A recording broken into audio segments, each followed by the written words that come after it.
बिस्मिल्लाहिर्रहमानिर्रहीम, अस्सलामु अलैकुम। गुड मॉर्निंग, सुबह खैर। मैं हूं मोहम्मद जुनेद हलीम। मैं हूं इशाल अदनान। प्रोग्राम का बाकायदा आगाज करते हैं टॉप 5 स्टोरीज के साथ। आपको बताएं कि पहला T20 जनूबी अफ्रीका ने पाकिस्तान को 11 रन से शिकस्त दे दी है। 184 रन हासिल किए और रन के ताकुब में पाकिस्तान की टीम 8 विकेटों के नुकसान पर सिर्फ 172 रन बना सकी। इसके अलावा बात होगी अमेरिका में बच्चों की पैदाइश पर शहरियत नहीं मिलेगी। डोनाल्ड ट्रंप ने अपने सीट संभालने से पहले ये बड़ा ऐलान कर दिया है। तारकीन वतन के खिलाफ वो पहले से ही हैं, लेकिन अब वो वालिदैन जो कि चाहते थे कि उनके बच्चों के ज़रिए उनके बच्चों को और उन्हें शहरियत मिल जाए अमेरिका की, अब ये भी मुमकिन नहीं होगा। इसकी वजूहात क्या रही और इसके असरात क्या होंगे, इस पर बात करेंगे। फिर बात करेंगे वज़ीर आला पंजाब की, जो कि दौरा चीन में भरपूर मसरूफ़ हैं। मरीम नवाज़ साहिबा कम्युनिस्ट पार्टी ऑफ चाइना के इंटरनेशनल डिपार्टमेंट पहुँची और वहाँ पर उनकी अहम मुलाकातें हुई। मुख्तलिफ MOUs पे मफाहमत की यादाश्तों पर उनके मुआहिदे भी हुए हैं। अब देखना यह है कि कितना साजगार साबित होता है उनका ये दौरा। और साथ ही साथ लंच बॉक्स की तैयारी माँ के लिए किसी इम्तिहान से कम नहीं। लंच बॉक्स में ऐसी कौन सी चीज़ें हैं जो कि नहीं रखनी चाहिए और बच्चों को क्या दें क्या नहीं दें, इस सब पर भी होगी बात। और साथ ही साथ पाकिस्तान समेत दुनिया भर में पहाड़ों का आलमी दिन आज मनाया जा रहा है। ये दिन हर साल 11 दिसंबर को मनाया जाता है, तो इस पर भी होगी बात। और सबसे पहले हम अपने जो पहली हमारी टॉप स्टोरी है, हमारा आज का टॉपिक है, इसकी तरफ जाते हैं। बड़ी पेशरफ्त है, एक बड़ी डेवलपमेंट है। साबिक DGI और साबिक जो ISI के सरबराह थे लेफ्टिनेंट जनरल फैज़ हमीद, उनको बाज़ाब्ता तौर पर चार्जशीट कर दिया गया है और अब देखना यह है कि इसके असरात क्या होंगे। जो इनके नाकदीन हैं, ख़ासतौर पे PTI के दोस्त, उनका ये कहना है कि इतनी सुस्तरदी का जो शिकार है ये 9 मई का मामला, क्योंकि 1 से 1.5 साल तो हो चुका है हिरासत में। इमरान खान साहब को भी और फैज़ हमीद साहब को भी 4 महीने हो चुके हैं, तो क्या वजह इतनी देर लग रही है? वो कह रहे हैं कि हो रही थी तब से वो कह रहे हैं कि इनके पास सबूत नहीं है, इस वजह से ऐसा हो रहा है। तो ब्रिगेडियर डॉक्टर रिटायर्ड राशिद वली जंजुआ साहब हमारे साथ मौजूद हैं। आपको वेलकम कहेंगे ब्रिगेडियर साहब पाकिस्तान मॉर्निंग में। एक तो ये बताइएगा कि जितनी भी सज़ाओं का सामना है फैज़ हमीद साहब को, आपको क्या लग रहा है कि वो कौन सी सज़ा है जिसकी वजह से ये सज़ा इन्हें हो जाएगी और इनके लिए काफ़ी मुश्किलात का बायस हो सकती है? देखिए, ये एक खासा अनप्रेसिडेंटेड अकरेंस है कि एक DG ISI उस जिम्मेवार ओहदे पे रहने के बाद अब उनका कोर्ट मार्शल हो रहा है, फर्द जुर्म आयद कर दी गई है। और ये हमारा जो मिलिट्री ईथोस है, डिसिप्लिन्ड आर्मी है, पाकिस्तान आर्मी का एक खासा है, उसकी एक ब्रिटिश लेगेसी भी है, तो डिसिप्लिन फ्रंट एंड सेंटर है। और अगर उसकी वायलेशन हुई है और चार्जेस ऑफिशियल सीक्रेट एक्ट की प्रोविजंस को अट्रैक्ट करते हैं, तो इसका मतलब है कि there is a tangible evidence. क्योंकि प्रोसेस की तरफ अगर देखें तो ये आम जो अदालतें हैं उससे मुख्तलिफ होता है इन अ वे कि इसमें आप सबसे पहले एक कोर्ट ऑफ इंक्वायरी होता है, जो एक बेसिकली एक इन्वेस्टिगेशन होती है, जिसमें कमांडिंग ऑफिसर वो ये डिटरमिन करता है कि ये चार्जेस प्रेस हो सकते हैं या नहीं, या इसमें कोई इतनी जान है कि कोर्ट मार्शल किया जाए या नहीं। जब वो होता है तो उसके बाद कन्वीनिंग ऑफिसर इस कार्रवाई का आगाज करता है, और ये 12 अगस्त को हुई थी, जैसा कि आपको मालूम है जी। और अब ये आपकी एक वो रिमार्क था कि ये काफी सुस्त रवि का शिकार है, तो वो उसकी वजह ये है। अगर देखा जाए तो जो साबिक DG ISI सरबराह lieutenant general retired Faiz Hameed के ऊपर जो इस वक्त इल्ज़ामात लगे हैं, या जो जिस तरह के उनके ऊपर कहा जा रहा है कि उन्होंने बाज़ाब्ता तौर पर कुछ मुलविस हुए हैं, वो 9 मई के वाक़े में भी फिर लोगों को नुकसान भी पहुँचाया, अपनी पोस्ट का फ़ायदा भी उठाया, अगर ये साबित हो जाते हैं तो उनको कम से कम क्या सज़ा हो सकती है? देखिए, इसमें चार्जेस पे मुनसर होता है कि उन पे कौन सा चार्ज है, क्योंकि पाकिस्तान आर्मी एक्ट, जैसे कि पाकिस्तान पिनल कोड है, इस तरह manual of Pakistan military law होता है, उसमें बहुत से चार्जेस होते हैं। वो किस एक्ट के तहत कौन सा चार्ज है, वायलेशन हो रही है ऑफिशियल सीक्रेट एक्ट की, वो किन किन दफात के तहत हो रही है, तो उसमें डिसमिसल होता है, रैंक फॉरफीचर होता है, जेल भी हो सकती है, और सब, और इसमें कोई हद नहीं है। अच्छा और ब्रिगेडियर अगर ये साहब, कोई ऐसी हमें तारीख में ऐसी मिसाल मिलती है जिस तरह से डीजीआई को इस तरह की चार्जशीट भी कर दिया गया है और काफ़ी अरसे से वो कैद में भी हैं, तो अपने ही इदारे के इतने सीनियर अफसर को इस तरह की सज़ा का सामना करना पड़ा? और एक सवाल ये भी पैदा हो रहा है कि इतने ज़्यादा इंतहाई डिसिप्लिन इदारे के अंदर रहते हुए इतने सीनियर ऑफिसर ने आखिर किस तरह से ये वायलेशंस की, और जब ये कर रहे थे तब इन्हें क्यों ना रोका जा सका? देखिए, ये जो चार्जेस इनके खिलाफ प्रेस हो रहे हैं, ये उनकी मेरा ख्याल है पोस्ट रिटायरमेंट, जो मैं समझता हूँ उस वक्त जो सरगर्मियां थी, और उस वक्त उन्होंने अगर कोई ऐसा वायलेशन की जिसमें उनके पास नॉलेज था, उन्होंने एक सियासी पार्टी को फायदा पहुंचाने के लिए उस नॉलेज का इस्तेमाल किया और किसी फौज की इंस्टीट्यूशन को किसी भी तरीके से नुकसान पहुंचाने की कोशिश की, लॉयल्टीज किसी की सबवर्ट करने की कोशिश की, या किसी ऐसे गैर मजाज शख्स को वो इंफॉर्मेशन दी जिसकी मदद से वो फौज की तनसीबात पे हमला कर सके या ऑर्गेनाइज हो सके, तो वो चार्जेस हैं उनकी दौराने जो मुलाजमत, मेरा नहीं ख्याल कोई ऐसी कोड ऑफ चीज है कंडक्ट की जिसपे खिलाफ वर्जी हुई है और अपने ओहदे पर होते हुए सियासी सरगर्मियों में इंटरफेयर करने का भी इनके ऊपर इल्ज़ाम है। और ये बात किसी से ढकी छुपी नहीं है कि जिस वक्त मौजूदा आर्मी चीफ के आया था तो उस वक्त भी लॉबिंग हुई और वो चीज़ें भी रिकॉर्ड का हिस्सा हैं। जी बिल्कुल, वो सारी चार्जेस होंगे। और जिस तरह वो एक टॉप सिटी का भी केस था, उस पे भी इन्वेस्टिगेशन कोर्ट के ऑर्डर के तहत शुरू हुई थी, वो भी देखा जाएगा। और तारीख में इसकी मिसालें आप पिंडी साजिश केस में मेजर जनरल अकबर खान आपको सीजीएस थे, उनका कोर्ट मार्शल हुआ था। उसके बाद जनरल तजम्मल थे, उनका हुआ था भुट्टो दौर में और उनको डिसमिस किया गया, उनको कैद भी हुई। एक जनरल ज़हीर थे, उनका हुआ था अब्बासी और उनका इसी ये था सबवर्जन ऑफ ये लॉयल्टी और बिल्कुल ठीक है। आर्मी में। तो ब्रिगेडियर ये साहब, बगावत तो मिसालें तो नहीं है। हैं, इससे पहले भी इस तरह के वाक़यात हुए।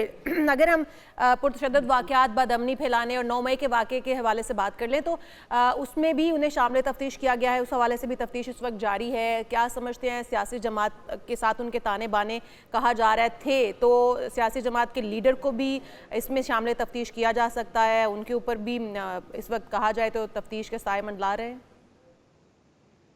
देखिए, ये जो 9 मई का वाक़या हुआ था, ये बड़ा अनयूजुअल वाक़या है, क्योंकि पाकिस्तान जैसे मुल्क में जिसमें अवाम फ़ौज से मोहब्बत करती है और हमारे ख़ास तौर पे तक़दीस और उनकी हुर्मत जो कि शुहदा हैं, उनके मज़ारात की, वो लाज़िम है। तो इस मर्तबा इस तरीके से मुनज़्ज़म तरीके से उन पे हमले करवाए गए, जीएचक्यू जैसी जगह पे हमला हुआ, लाहौर में तनसीबात पे हमले हुए, तो ऐसा लग रहा था कि जैसे कोई खुफिया हाथ इनको एनकरेज कर रहा है। और वो एनकरेज वक्त होते हैं जब कोई इनसाइड इंफॉर्मेशन हो उनको, और किसी ने एनकरेज किया, गलत तरीके से किया, उनको गलत सबज़बाग दिखाए गए कि आप इस तरह करोगे तो शायद फौज प्रेशर में आ जाएगी। और मैं ये समझता हूँ कि जिस सियासी पार्टी ने इसको hook line and sinker accept किया, वो भी काफ़ी नाइवेट का उसने मुजाहरा किया, क्योंकि ऐसा होता नहीं है कि ये मेरा ख्याल है अपने एम्बिशंस के लिए, सियासी मफादात के लिए और पर्सनल गेन्स तो के ब्रिगेडियर लिए साहब, अगर ये किसी सिर्फ सियासी मुदाखलत थी, सियासत में मुदाखलत थी, या फिर आपको लगता है कि 9 मई को जो कुछ भी हुआ वो फौज के अंदर भी बगावत की एक बाकायदा और मुनज़्ज़म साजिश थी जिसके बायस उन्हें इस किस्म के जो फर्द जुर्म है उसके अंदर इस तरह के संगीन इल्ज़ामात का सामना है? देखिए, अगर किसी को उकसाया जाए और उसकी लॉयल्टी को सबवर्ट किया जाए तो ये चार्जेस अट्रैक्ट होते हैं। अब देखना पड़ेगा कि वो चार्जेस उनकी चार्जशीट में किस तरीके से उसको फ्रेम किया गया है। और अगर ये इतना संगीन इल्ज़ाम उन पे साबित हो जाता है कि वो फौज के अंदर बगावत करवाना चाह रहे थे, तो फिर किस नौयत की सज़ा हो सकती है, कितनी इंतहाई सज़ा हो सकती है उन्हें? देखिए, जेल टर्म भी हो सकती है, उनका रैंक फॉरफिट हो सकता है, उसके बाद ये इसकी जेल हो सकती है, सज़ाए मौत भी हो सकती है, मगर ये डिपेंड करता है कि वो चार्जेस क्या हैं, क्योंकि उनको भी पूरा हक पहुंचेगा। ब्रिगेडियर साहब, अगर हम बात कर लें आर्मी एक्ट की, तो आर्मी एक्ट क्या कहता है? अगर बानी पीटीआई भी इसमें मुलव्वस पाए जाते हैं तो आर्मी एक्ट के मुताबिक उनके लिए क्या सज़ा हो सकती है? देखिए, आर्मी एक्ट में पहले तो इनका अभी क्रॉस एग्जामिनेशन होगा, इनको अपना चार्जेस को डिनाई करने का हक होगा, इनका एक वकील होगा जो उसको इनकी मुआवनत करेगा। अब देखते हैं कि क्या ये इन चार्जेस को जो प्रोसिक्यूशन है वो प्रेस कर सकती है। अगर तो वो हो जाता है और उसका कोई लिंकेज साबित होता है, ये एक मफरूज़ा है। अगर वो हो जाता है और किसी सियासी लीडर के साथ उसकी लिंकेज या नेक्सस एस्टैब्लिश होता है, तो वो उसको भी फिर इस ड्रैग नेट में लाया जा सकता है। अच्छा, एक और चीज़ ब्रिगेडियर साहब, ये भी कहा जा रहा था कि वादा माफ गवाह बनाया जाएगा जनरल रिटायर्ड फैज़ हमीद को, और ये जो तूल आ रहा है पीटीआई के दोस्तों का ये मौक़िफ़ है कि वो नहीं मान रहे इस बात पे, इस वजह से इतनी डिले देखी जा रही है। लेकिन अगर ऐसा हो जाता है और कोई सबूत भी बानी पीटीआई के ख़िलाफ़ आ जाते हैं तो फिर सिविल कोर्ट्स के अंदर ही उनका ट्रायल चलेगा या फिर फ़ौजी अदालतों में मुकदमा लाया जा सकता है? देखिए, कोर्ट मार्शल में तो कोई वादा माफ गवाह का कोई तस्वर नहीं है। उसमें तो जो उस ड्रैग नेट में आएगा उसको एक प्रोसेस के तहत ये साबित करना पड़ेगा कि मैं ये जुर्म अट्रैक्ट नहीं होता मुझ पे। वो कॉन्सेप्ट इसमें नहीं है। अलबत्ता अगर ये इसमें कोई सिविलियन शख्सियत इन्वॉल्व हुई और उसके लिंकेज इनसे साबित हुआ और ये साबित हुआ कि उसने इनके साथ मिलके कोई साजिश की है, तो ये मिलिट्री कोर्ट में उसका मुकदमा भी चल सकता है। तो ब्रिगेडियर साहब, ये दौरानिया कितना लंबा हो सकता है जब इस बात का फैसला हो जाए कि जाहिर है एक चार्जशीट अभी जारी की गई है, उसके बाद अभी तफ्तीश बाकी भी होनी है, तो ये कब तक मुकम्मल हो जाएगा सारा प्रोसेस? देखिए, शफाफियत के लिए और फेयरनेस के लिए इस पे कोई टाइम लिमिट की ऐसी रिस्ट्रिक्शन नहीं हो, मगर ये ऐसा ओपन एंडेड भी नहीं होता जैसा कि सिविलियन अदालतों में ये मुकदमे चलते रहते हैं साल। इसमें कुछ वीक्स भी लग सकते हैं, डिपेंड्स कि एविडेंस कैसा है, क्रॉस एग्जामिनेशन कैसा हो रहा है, वो कैसा दिफा कर रहे हैं और क्या प्रोसिक्यूशन इस पे प्रूव कर लेता है। और जो कोर्ट मार्शल इसका जो फील्ड जनरल कोर्ट मार्शल का जो टीम है और उसका हेड है, वो मुतमईन है कि ये चार्जेस सारे प्रूव हो गए हैं, तो उसके बाद ये इसमें वीक से मंथ्स टाइम लग सकता है। अच्छा ब्रिगेडियर साहब, फैसल वाडा साहब काफ़ी ज़्यादा ख़बरों में इन भी रहते हैं और काफ़ी उनके जो बयानात हैं उसमें से सच भी साबित हो जाते हैं। अभी वो इस मामले पर ये कह रहे हैं कि जनरल फैज़ हमीद सिर्फ एक मोहरे थे। आपकी इंफॉर्मेशन क्या है इस मामले को लेके? वो मास्टरमाइंड थे इस तमाम प्लानिंग में, चाहे वो ओहदे पर हों या रिटायरमेंट के बाद, या फिर वो सिर्फ जो डायरेक्शन उनको मिल रही थी उस पर अमल कर रहे थे? और क्या ये मुमकिन भी है कि वो अकेले ये सब कुछ कर पाएँ? क्या आपको नहीं लगता कि फौज के अंदर भी और ऐसे किरदार होंगे जो उनको फैसिलिटेट कर रहे थे? देखिए, वो अपनी इंडिविजुअल कैपेसिटी में ये कर रहे थे और डीजीआई बड़ी एक रिस्पॉन्सिबल अपॉइंटमेंट होती है, उसके पास बहुत नॉलेज होता है और उनकी फिर रवाबत भी हो गए थे कुछ सियासी शख्सियात के साथ, सियासी पार्टी के साथ। और अगर वो उनके साथ अपनी इंडिविजुअल कैपेसिटी में ये सब कुछ कर रहे थे तो फिर चार्जेस भी तो उन्हीं पे अट्रैक्ट हो रहे हैं ना। अगर उनके साथ कोई और इसमें शामिल है जिसने उनकी मुआवनत की एज अ सबॉर्डिनेट, या उनके साथ ये शामिल हो गया जो एक्स्ट्रा कॉन्स्टिट्यूशनल और ये violation of official secret act, तो उनको भी इस ड्रैग नेट में लाया जाएगा। उनका ब्रिगेडियर साहब, जो उस वक्त सरबराह थे फौज के, आप नहीं समझते कि उनके ऊपर भी जिम्मेदारी आयद होती है कि उनकी नाक के नीचे सब कुछ क्या हो रहा था? मेरे ख्याल है मैं उस पे कमेंट से गुरेज करूंगा, क्योंकि वो अगर ऐसा होता तो उन पे भी अट्रैक्ट चार्जेस, मगर ऐसा नहीं है सो अपेरेंटली। बहुत शुक्रिया, बहुत शुक्रिया। हमारे साथ ब्रिगेडियर रिटायर्ड मौजूद थे राशिद वली जंजुआ साहब। आगे हम बढ़ेंगे और कुछ बात करेंगे दलीप कुमार की। हीरों के हीरो हैं दलीप कुमार। जज्बात की बात हो जाए और इनकी जो अदाकारी है वो पाक व हिंद दोनों में बराबर ही मकबूलियत के बुलंदियों पर ये पहुँचे। ख़ासतौर पे जो लेजेंड्स हैं जिसके अंदर पाकिस्तानी हों या फिर बॉलीवुड के मौजूदा स्टार्स हों, जिसमें शाहरुख खान तो बहुत बड़े फ़ैन थे अपने आप को, वो उनका मुँह बोला बेटा भी कहते थे। तो हीरों के हीरो दिलीप कुमार का आज है यौम पैदाइश। दिलीप कुमार का असल नाम यूसुफ खान था और बहुत से लोगों को नहीं भी पता, वो उनको दिलीप कुमार के नाम से ही जानते हैं। उन्हें शहंशाह जज्बात भी कहा जाता है। और दिलीप कुमार 11 दिसंबर 1922 को पेशावर के किस्सा खानी बाजार में पैदा हुए। 1940 की दहाई में फिल्मी दुनिया में उन्होंने कदम रखा, तो क्यों ना हम उनके जो फिल्मी करियर था उसके ऊपर एक नज़र डालते हैं। मूवीज हैं, जितने भी ये गाने हैं जिसमें दिलीप कुमार ने एक्ट किया है, जितनी देर मर्जी देखते हैं आपका दिल नहीं भरता। बिल्कुल ऐसे जुनैद तो खो चुके थे पुराने लम्हात और वो चीज़ें महसूस करके, लेकिन बड़ी मुश्किल से खींच के बाहर लाई क्योंकि हमें यहाँ पर एक ब्रेक लेनी थी। और जब ब्रेक से वापस आएंगे तो आपको बताएंगे कि पाकिस्तान ने जो जनूबी अफ्रीका के खिलाफ एक कारनामा सर अंजाम दिया है, कल कितनी अच्छी परफॉर्मेंस दी है, उसके ऊपर होगी बात, लेकिन एक ब्रेक के बाद हमारे साथ रहिए।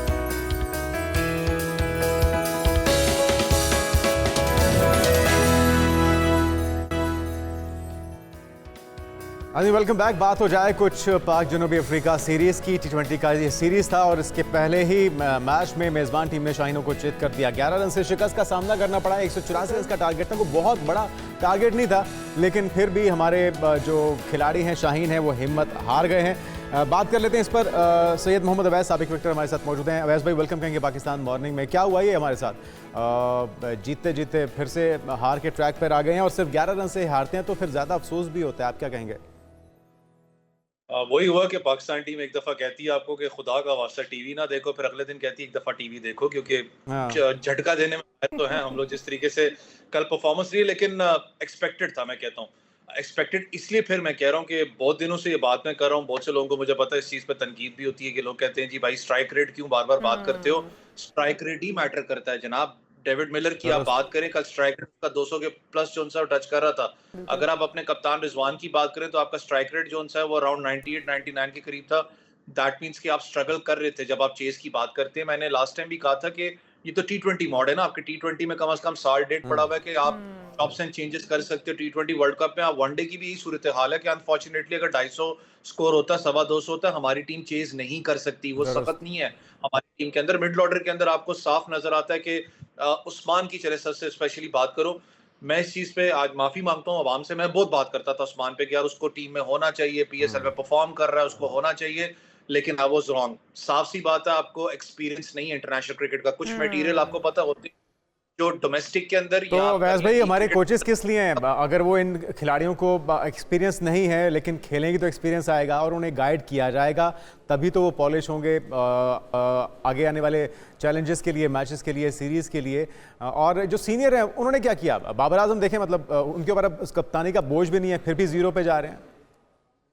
देखिए, सबसे पहले तो कॉम्बिनेशन पे अगर मैं बात करूं बाबर और रिजवान की, आपको पता है आकिब जावेद सबसे पहले से जिन्हें तनकीद की थी कि ओपनिंग डिपार्टमेंट नहीं होना चाहिए, इसको तब्दील करने की हमें तब्दीली पे जाना चाहिए। आपने फिर वही गलती की, आपने इस कॉम्बिनेशन को भेजा। देखें, जब आपने 130-140 चेज करना है, मैं फिर कह रहा हूं कि आपकी हिकमत अमली बिल्कुल डिफरेंट होती है, आपका बॉल गेम बिल्कुल डिफरेंट होता है, आपका स्ट्राइक रेट बिल्कुल डिफरेंट होता है। आपने चेज करना है स्कोर जो बिल्कुल टफ है आपके, क्योंकि आप साउथ अफ्रीकन फास्ट बॉलर्स की बात करो, नया पेस बैटरी थी, एक्सपीरियंस उनके पास था नहीं, लेकिन जिस तरीके से वो यंग लड़के ने आउट किए हैं कल, अपना जो उसकी बॉल की पेस भी थी, जो स्कूल का बच्चा मैं कहता हूं कि जिस तरीके से वो कर रहा था। साइम अयूब को कौन सा आपका मुझे नहीं पता थिंक टैंक बाहर बैठा हुआ था कि आपने पूरा टाइम एक रट लगाई हुई है कि साइम अयूब लिमिटेड ओवर्स का प्लेयर है, लिमिटेड ओवर्स का क्रिकेटर है। आप उसको उठा के ओपनिंग से वन डाउन भेज रहे हो और उसने फिर भी कल 200 के करीब स्ट्राइक रेट से अपना बैटिंग की है, 31 जो भी स्कोर किया। चेंजेस क्यों करते हो ओपनिंग के अंदर? लेट्स आपको मानना पड़ेगा इस चीज पे, कोई मुखालफत नहीं है। He is one of the best batsman, Babar Azam की बात करें, लेकिन ये आने वाले टाइम में मैं आपको कह रहा हूं कि रिजवान की बात करें चाहे बाबर की बात करें, लिमिटेड ओवर्स के अंदर इनको मुश्किल होगी टीम में जगह बनाने में, क्योंकि T20 डिफरेंट मोड गेम पे जा रही है। मैंने कहा ना स्ट्राइक रेट बहुत ज्यादा। तो फिर क्या किया जाए, क्या किया जाए? इसी तरह से हारते रहे हम कुछ कुछ स्कोर से, जैसे 11 से हम हार गए, तो क्या बेहतरी किस तरह से लाई जाए? देखिए, बेहतरी आपकी वही है, आपको थोड़ा सा थिंक टैंक को सोचना पड़ेगा इस चीज पे कि आप, मैंने कहा ना कि एटलीस्ट आपके पास एक फायदे की चीज है कि आपके पास साल सवा साल पड़ा हुआ है T20 के अंदर, आप चॉप्स एंड चेंजेस कर सकते हो। कल सबसे बड़ा जो फ्लॉ मुझे नजर आया, देखिए कप्तान बहुत तगड़ा है Rizwan, no doubt about it. अच्छी बात है कि फील्ड को थोड़ा सा आपको पता है बात करता रहता है, बिजी रखता है, यही चीज आपको चाहिए होती है कि आप कंटिन्यूसली बात करते हो, प्लेयर्स को बैकअप करते हो। थोड़ा सा अगर मैं बात करूं फील्ड प्लेसमेंट की, उससे पहले बॉलर्स की बात करूं, तो कल मैं बड़ा हैरान था इस चीज पे। सुफियान मुकीम आपको पता है यंग बॉलर है इस वक्त, अभी बेचारा नया इस वक्त कैरियर के अंदर आ रहा है, उसने अच्छा परफॉर्म किया, यार आप उसको आखिरी ओवर दे रहे हो, एक लॉजिक मुझे समझ में नहीं है। और आपको पता है कि जिस वक्त वो आगे बैट्समैन जो खड़ा हुआ है वो स्ट्राइक पे है, क्योंकि वो कर रहा है, कोशिश कर रहा है कि मैं अपनी स्ट्राइक रेट को मेंटेन करके रखूं और खास करके जितना निकाल सकूं इसके अंदर। आप उसी बेचारे को लेके आप आ रहे हो जैसे पहले ही अंडर प्रेशर था। आपको पता है डेविड मिलर ने भी उसको ठीक ठाक फेंटा लगाया हुआ था, आप उसको फिर आखिरी ओवर दे रहे हो। कल जो मैंने कहा ना कैप्टनशिप थी वो थोड़ी सी मुझे कल कंफ्यूजिंग लगी। ठीक। लेकिन जो बैटिंग का सबसे बड़ा मसला आपका वो देखिए, ओपनिंग डिपार्टमेंट की तो हम सब बात करें, आपका मिडिल ऑर्डर का है। आपको कल फखर जमान की कमी फिर मैं कहूंगा महसूस हुई है। देखिए आपको वो बंदा चाहिए जो बॉल जो सी जॉब प्राइज आती है उसको अच्छा खेल सके, स्पिनर्स को अच्छा खेल सके। फिर फखर जमान का कल मैं इंटरव्यू भी देख रहा था, जब उसने यहाँ पर इस वक्त पाकिस्तान कप हो रहा है पिंडी में, तो बात कर रहे थे, उन्होंने कहा कि मैं तो फिट हूं, मैं खेल रहा हूं। अगर वो फिट नहीं होते तो ऑब्वियसली बात ही पाकिस्तान क्रिकेट बोर्ड उनको इजाजत भी ना देता पाकिस्तान कप बिल्कुल। खेलने की, तो वो खेल रहे हैं यहाँ पर। और जिस तरीके का उस दिन कैच भी पकड़ा, 100% फिट आपको लग रहे थे। शॉट सिलेक्शन की बात करूं, 100% फिट लग रहे थे। लेकिन ये सीरीज आपकी डिसाइडर है, याद रखिएगा। चैंपियंस ट्रॉफी के लिए जो प्लेयर इसमें परफॉर्म करेगा उसको पता होगा कि मेरी जो सीट है वो बुक है चैंपियंस ट्रॉफी के लिए। लेकिन अच्छा, पाकिस्तान का जो बैटिंग ऑर्डर है उस पर काम करने की बैटिंग ऑर्डर भी बिल्कुल। अच्छा, ये जो आगाज़ हमने हार से किया तो कितना मोराल पे फ़र्क पड़ेगा इसका? और आपने कप्तानी की बात की, यूटिलाइज़ करने की बात की, तो आपको लगता है कि सही तरीके से यूटिलाइज़ किया जाता तो 183 से पहले रोका जा सकता था बल्लेबाजों को जनूबी अफ्रीका के? देखिए, टॉस जो है वो बड़ा मैटर फिर मैं कहता हूँ करता है पाकिस्तान के लिए, क्योंकि बिल्कुल हमारी ठीक। अगर हिस्ट्री की बात करें सबसे बड़ा एक इशू रहा है कि जब चेजिंग की बात होती है T20 में, पाकिस्तान ने कहीं ना कहीं वो चीज दिखाई है, स्पार्क दिखाया कि हम चेज भी कर सकते हैं। मैं फिर कह रहा हूँ, चेज आप वो कर सकते हैं 140 160 हार्डली आप कहीं ना कहीं जाके चेज करते हैं, 140 आपके लिए चेजेबल टारगेट है। जब आप पहले उनको बैटिंग की दावत देते हैं, वहां पर मैंने कहा ना कि आपकी हिकमत अमली, आपके फास्ट बॉलर शाहीन शाह अफरीदी का अच्छा स्पेल था उनका स्टार्ट ऑफ द ओवर, बहुत अरसे के बाद आपको शाहीन आपको 143 का टच होते हुए नजर आपको आए। बिल्कुल ठीक। हारिस रऊफ की बात करें, वो डैम क्विक थे, आपको नजर आए कि फिटनेस लेवल पे आपकी बेहतरी आ रही है। वो इसलिए हम कहते हैं ना कि आपका जो पीरियड है जिसमें आप प्लेयर्स को अपना चेंज करते हो वो जरूरी होता है, जो वर्कलोड मैनेजमेंट की हम बात करते हैं।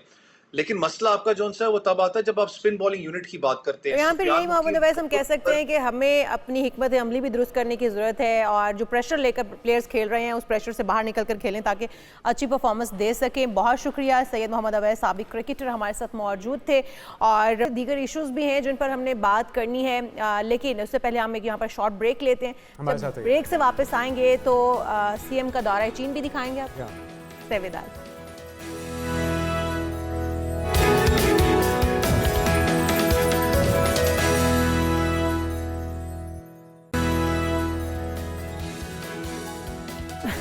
प्रोग्राम में एक बार फिर से आपको खुशामदीद कहते हैं जनाब। पाकिस्तान समेत दुनिया भर में आज पहाड़ों का आलमी दिन मनाया जा रहा है, और ये दिन हर साल 11 दिसंबर को मनाया जाता है। और इसके हवाले से वज़ीर आज़म मोहम्मद शहबाज शरीफ भी उन्होंने भी पैगाम दिया है। वो कहते हैं पहाड़ों के आलमी दिन के मौके पर आलमी दुनिया को ये पैगाम देना चाहता हूँ कि जो हमारे साथ पहाड़ों पे लुगे रहने वाले जो लोग हैं, जुड़े हुए वहाँ से लोग हैं, उन शानदार मनाजर से उनकी अहमियत को उजागर करना है कि उनके लिए हम किस तरह से आसाइशें और आसानियाँ पैदा कर सकते हैं। और उन्होंने ये भी कहा है कि पहाड़, जिन्हें अक्सर दुनिया के वाटर टावर्स कहा जाता है, मीठे पानी और साफ़ हवा जैसे ज़रूरी वसाइल का ज़रिया हैं। इन पहाड़ों को हमें महफूज तरीन मकाम बनाना है। तो इसी तमाम मौजू पर बात करने के लिए आबिद सतपारा हमारे साथ मौजूद हैं, जो कि बेटे हैं नेशनल हीरो हसन सतपारा मरहूम के। ख़ुद भी बहुत सी चोटियां सर कर चुके हैं। आपको वेलकम कहेंगे आबिद पाकिस्तान मॉर्निंग में। एक तो ये जो दिन मनाने का मकसद है, आपके ख्याल में क्या ये मकसद पूरा भी हो पाता है? क्योंकि सियाहत, आलूदगी, जंगलात की कटाई और मौसमी तब्दीलियों की वजह से जो पहाड़ हैं उन्हें बहुत ज़्यादा नुकसान हो रहा है, और ये कुदरती हुस्न जो है अल्लाह ताला का एक बड़ा तोहफ़ा है, ये इससे मुतासिर हो रहा है। तो इस दिन की मुनासबत से हम बहैसियत एक ज़िम्मेदार शहरी के इस दुनिया के रहने वाले फ़र्द के तौर पे क्या कर सकते हैं? जी अस्सलाम वालेकुम। सबसे पहले तो मैं आपका शुक्रिया अदा करता हूँ। और रही बात ये, आज 11 दिसंबर है, आलमी पहाड़ी दिन मनाया जा रहा है, माउंटेन डे। और सबसे पहले तो हमारे ऐसे माउंटेन्स के ऊपर हमारे जो कौमी हीरोज, जो नेशनल हीरोज शहीद हुए, मैं उनको खराज तहसील पेश करता हूँ। जैसे कि हसन सतपारा है, मोहम्मद अली सतपारा है, निसार सतपारा, अली रज़ा सतपारा, लीटर करीम, बहुत सारे हमारे हीरोज ने इन पहाड़ों के ऊपर जान खोई है, कुर्बानियां दी है, मुल्क और कौम का नाम रोशन किया है। तो माउंटेन डे के हवाले से मैं बताते चलो, दुनिया भर में माउंटेन डे मनाया जाता है। पिछले 5-6 साल से हम गिलगित बल्तिस्तान में भी माउंटेन डे मना रहे हैं, तो अल्लाह के करम से। और सतपारा में भी हम माउंटेन डे मनाते हैं, और बहुत ही खूबसूरत तरीके से। तो माउंटेन डे मनाने का मकसद यही है कि जितने भी हमारे जो माउंटेन्स हैं, 11 दिसंबर को इसलिए मनाते हैं कि ये जो 3 महीना जो विंटर का सीजन है, इसमें ये जो पहाड़ है, अब ये अपने जो बर्फ पड़ती है इस सीजन में, तो ये जी हाँ। स्टोर कर लेता है। तो आने वाले हमारे जो सीजन में जून जुलाई अगस्त में ये हमारे जो शहरियों को पानी से और बहुत सारे जंगलात इनको पानी मुयस्सर कर देता है। जी बिल्कुल ठीक है। आबिद, आप खुद भी पहाड़ों की चोटियां सर करते हैं, ये शौक आप भी रखते हैं अपने वालिद की तरह? जी बिल्कुल, मैंने भी मेरे मरहूम वालिद साहब के नक्शे कदम पे चलते हुए मैंने भी 4 पीक मैंने समिट की हुई है 6500 की। तो इंशाल्लाह मेरा गवर्नमेंट ऑफ पाकिस्तान से अपील है कि इंशाल्लाह मुझे कोई स्पॉन्सर मिल जाता है तो बाकी 8000 माउंट एवरेस्ट और बाकी जो नेपाल के अंदर जो पीक्स हैं, तो इंशाल्लाह मैं मुल्क और कौम का नाम रोशन करूंगा। इंशाल्लाह, ज़रूर, हमारी बेस्ट इंशाल्लाह। विशेस दुआएं आपके साथ हैं। अच्छा, अब 3 बड़ी चोटियां दुनिया की जो टॉप पीक्स हैं उसमें से पाकिस्तान में मौजूद हैं, तो जो अभी तक इकदामात हो रहे हैं हमारी गवर्नमेंट की तरफ से, वो कितने तसल्ली बख्श हैं और इंडिविजुअली हमारी सबकी जिम्मेदारी क्या बनती है? हमें क्या इकदामात करने चाहिए, किन चीज़ों का ख्याल रखना चाहिए?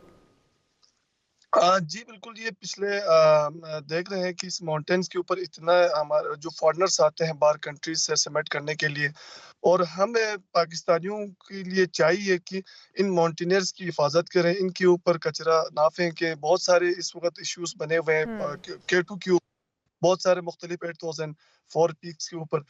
तो मेरी गवर्नमेंट ऑफ पाकिस्तान से यही अपील है कि एक पॉलिसी बनाया जाए और ये हर साल जो फॉरेनर्स आते हैं और ये इसके ऊपर लगे कचरा वगैरह फेंके जाते हैं, तो हमें पाकिस्तानियों को चाहिए कि हम इन पहाड़ों से मोहब्बत करते हैं। तो बिल्कुल ठीक। 8000 बुलंद तरीन पीक्स हमारे पाकिस्तान उनका में, ख्याल जैसे रखें, बिल्कुल सही कह रहे हैं। अभी आप रिसेंटली जो कुछ कोपेमा फंस गए थे, एक रेस्क्यू ऑपरेशन किया गया बहुत बड़े लेवल पे, पाक फौज भी उसमें शामिल थी, आपने उसको लीड किया था। वो एक्सपीरियंस कैसा रहा? और इस तरह की जो सूरत हाल इमरजेंसी बन जाती है उसमें फिर किस तरह से रेस्क्यू किया जाता है फंसने वालों कोपेमाओं को? जी बिल्कुल, ये आपने बहुत ही अच्छा सवाल पूछा। दुनिया में अब तक पाकिस्तान में K2 के ऊपर आज तक कोई रेस्क्यू ऑपरेशन नहीं हुआ था। एक अफगानी क्लाइंबर था 2022 में उसकी डेथ हुई थी, और 2023 में मैंने पाक आर्मी से रिक्वेस्ट की कि इनके लिए हमें कोई स्पॉन्सर दिया जाए ताकि हम दुनिया में ये बात मनवाएं कि पाकिस्तानी जो क्लाइंबर हैं ये भी किसी से कम नहीं है। तो हमने अल्लाह के फजल करम से पाक आर्मी की सपोर्ट से हमने K2 में 7200 मीटर से हमने एक अफगानी क्लाइंबर की डेड बॉडी को रेस्क्यू करके ला के उनकी फैमिली तक पहुंचाया। ये एक पहला एक रिकॉर्ड के बाद अल्लाह के फजल करम से हमारे जो माउंटेनियर्स हैं, इस साल भी हमारा एक लोकल एक बंदा था हसन शिगरी उसका नाम था, वो K2 में भी डेड हुआ था, उसकी भी डेड बॉडी लाके और कौम का नाम रोशन किया और दुनिया को हैरत में डाला। आबिद, आप किस तरीके से क्या पैगाम देना चाहेंगे जो कोपेमा आपके पास आपके पहाड़ों की खूबसूरती को एक्सप्लोर करने के लिए आते हैं, या फिर जो शहरी उस खूबसूरती को देखने के लिए वहाँ तक जाते हैं, क्या उनको पैगाम देना चाहेंगे? किस तरह से वो उसकी हिफाजत और उसकी सफाई को यकीनी बनाएं? जो भी हमारे टूरिस्ट डोमेस्टिक टूरिस्ट आते हैं उनसे यही रिक्वेस्ट है, जो फॉरेनर्स आते हैं उनको तो हम SOP समझा के भेजते हैं, जिस तरह अल्पाइन क्लब ऑफ पाकिस्तान हो गए, बाकी जो टूरिज्म डिपार्टमेंट्स हो गए, वो अपनी फॉर्मेलिटी पूरा करके भेजते हैं गुरुओं को। लेकिन डोमेस्टिक टूरिस्ट से मैं रिक्वेस्ट करता हूँ, जो भी डोमेस्टिक पाकिस्तान से आते हैं, मैं रिक्वेस्ट करता हूँ, आप ट्रैक के लिए जाते हैं या पीक के लिए समिट करने के लिए जाते हैं, आपने अपने जो लगेज हैं, कचरा जो वगैरह है, वो अपने साथ लेके, ताकि NP का एक इदारा है उनको आपने जमा करना है, ताकि ये पहाड़ हमारे हैं और इस पहाड़ में फॉरेनर्स आए और इसको खूबसूरत हमेशा के लिए खूबसूरत रहना चाहिए, ताकि खुदा की तरफ से दिए गए इस तोहफे को हम महफूज रख सकें और इसी तरह से ये सरसब्ज़ शादाब रह सकें, खूबसूरत रह सकें। बहुत शुक्रिया आबिद सदपारा हमारे साथ मौजूद थे, नेशनल हीरो हसन सदपारा के लिए, और ये ख़ुद भी कोपेमाई का शौक़ रखते हैं और ये मैसेज देते हैं कि जो लोग भी वहाँ पर आते हैं, टूरिस्ट आते हैं या कोपेमाई के शौक़ में लोग वहाँ पर आते हैं, तो वो कम से कम वहाँ पर गंद ना फैलाएं और इस कुदरती खूबसूरती है ना, तो इसको अगर आप कुदरती ही रहने देंगे, इसको नेचुरल रहने देंगे, तो इसकी खूबसूरती और भी लुभाएगी और भी आप उससे लुत्फानंदोज़ हो सकते हैं। अगर आप इसको गंदा कर देंगे कचरे से और अपने इस्तेमाल की चीज़ों से, तो फिर यकीनी तौर पे ना सिर्फ आप ख़ुद इससे उस तरह से महसूस नहीं हो पाएंगे, बल्कि जो बैनुल-अक़वामी टूरिस्ट हैं वो भी यहाँ पे आने से कतराएंगे। तो ये हमारी सबकी ज़िम्मेदारी है, कम से कम आज के दिन हम ये अहद करें कि हम अपने जो मुल्क है, अपने मुल्क की खूबसूरती है, सियाहती मकामात हैं, पहाड़ हैं, उनकी हिफाजत करें, उनका ख्याल रखें, उन्हें गंदा होने से बचाएँ।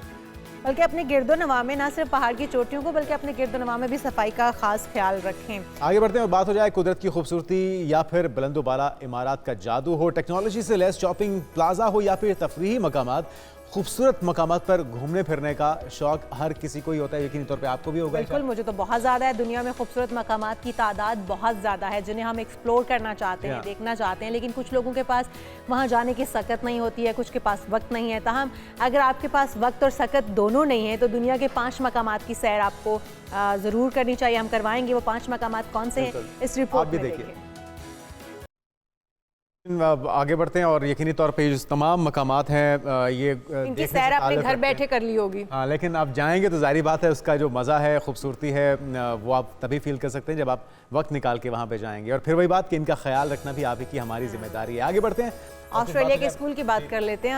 ऑस्ट्रेलिया के स्कूल ने दुनिया की बेहतरीन इमारत का एजाज़ अपने नाम कर लिया है। सिडनी के मज़ाफ़ाती इलाके पर ये कायम है। डार्लिंगटन पब्लिक स्कूल ने खूबसूरती में तमाम जो फलकबोस इमारतों को पीछे छोड़ दिया और मीडिया रिपोर्ट्स के मुताबिक भी बताया जा रहा है कि ये जो है वर्ल्ड आर्किटेक्चर फेस्टिवल का इनकाद यहाँ पर किया गया था और वहाँ पर इसने ये एजाज़ हासिल किया। यहाँ 220 खूबसूरत और बुलंदोबाला इमारतों में से चिपेंडेल के स्कूल ने वर्ल्ड बिल्डिंग ऑफ 2024 का टाइटल जीता है और आप देख भी सकते हैं इसकी खूबसूरती अपनी मिसाल आप है।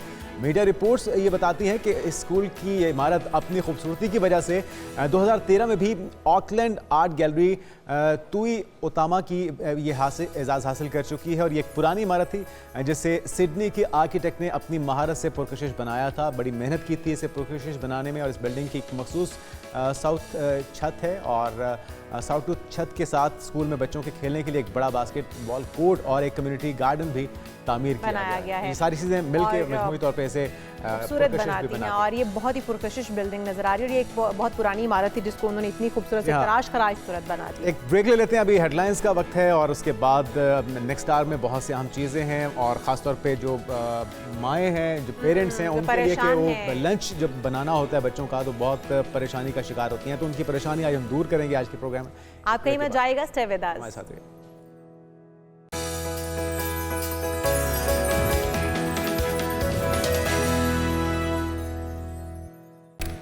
नाज़रीन वेलकम बैक। बात हो जाए कुछ वज़ीर आला के दौरा चाइना की और वो मौजूद हैं इस वक्त शंघाई पहुंची। आपसे कुछ देर पहले आप न्यूज़ में देख भी रहे थे और इस दौरे के असरात समरात क्या होंगे, कितना हमारी मैशत के लिए, पंजाब की मैशत के लिए फ़ायदेमंद हो सकता है, इस पर बात करने के लिए आमिर अली साहब मुलाकातें हो रही हैं। गुडविल एम्बेसडर हैं आमिर अली साहब, आपको वेलकम कहेंगे। आमिर भाई, पाकिस्तान मॉर्निंग में कैसा दौरा रहा और ये जो तवक्कुआत हैं, जो MOUs पे दस्तखत भी हो रहे हैं, इस बार अमल दरामद होगा और अमली जामा पहनाया जाएगा इन तमाम मुआहिदों को? जी बहुत शुक्रिया।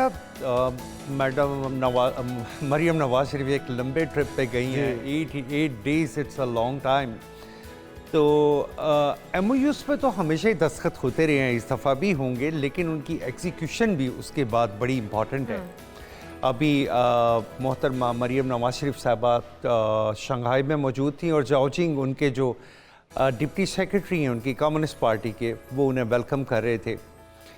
Definitely not only for the technology, इन्हें बहुत सारी बातें करने की ज़रूरत है। जब आप चाइना से बात करते हैं तो डिफरेंट लेवल्स होते हैं बात करने के लिए। फॉर एग्ज़ाम्पल कि अगर यहाँ से चीफ मिनिस्टर गई हैं तो वहाँ की जो गवर्नमेंट के लोकल गवर्नमेंट्स के इदारे हैं वही बात करेंगे, या प्रोविंशियल गवर्नमेंट वाले वो बात करेंगे।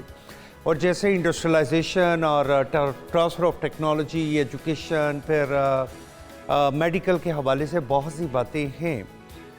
चाइना को एक बहुत बड़ा एज है इस वक्त, वो लोग बहुत आगे हैं टेक्नोलॉजी। और मरियम नवाज साहब ने भी बात की है गवर्नेंस के हवाले से। ये तमाम शोबे जिसमें तालीम है, जिसमें सेहत है, जिसमें मैनेजमेंट है, इसमें बेहतरी की गुंजाइश तो बहरहाल है और चाइना से सीखने की ज़रूरत है। तो आपको लगता है कि और कौन कौन से शोबे हैं इसके अलावा जिस पे हम सीख सकते हैं चाइना से?